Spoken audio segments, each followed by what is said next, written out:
Díomh a fáistí agus seo bhí sean beag ag buint le Iolrú fada igusáid an bailach ghearr. Um, agus déanam mé cúpla sampla díomh má tá si figurí fécintéir an isise sa ríise agus si bh déanamh clachtú ar Iolrú fada. Ceart go leor, roinne mé na scáil an libh, déanam mé chlarbán agus cúpla sampla. Úsáid mé dearg. So seo an céad sampla.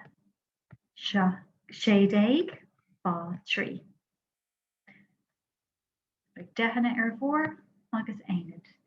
I gcónaí tosaigh leis an uimhir ag an bun agus leis na héad. So trí fá sé sin a thucht déig. Má bhfuil cead a going thucht déig a scríb in áit na héad, níl cead mar tá dehanna ann. So chun carú léin scríbh mí dé ar an tíomh agus chuirmíd na héad in san ordathóir íosig an bun in áit na héad.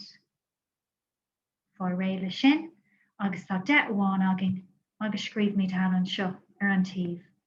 Fá réile sin anis tá mí dréich chun na dehanna a chomhaireamh.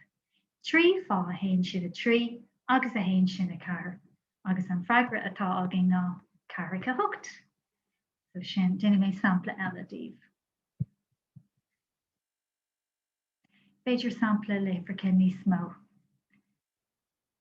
Agus úsáid mé gur an uair seo. Sumatá agam an uair seo ná chuige, ceathair, fá, cúig. Dehanna, éad. Tasóimid in áit na héad ag an bun mars gná. Cúig fá ceathair sinna fithe má sibh.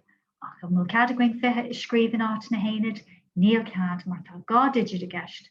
So chun carú léinn scríb mí dé ar an tíomh agus roinne mí amach na héad, taon na héad isteach san ordathóir agus chuir mí dé in áit na héad, so sin na héad déanta. Agus na dehanna tá gáda agin chuir mí tal an seo iad agus tá mí ré inis chuin na dehanna a chomhaireamh.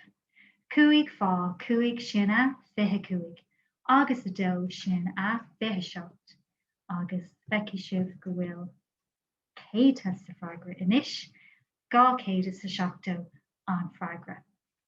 Tásúlagam go raibh sé sin carach agus feici mé sibh ar ball. Má sibh fáistí slán.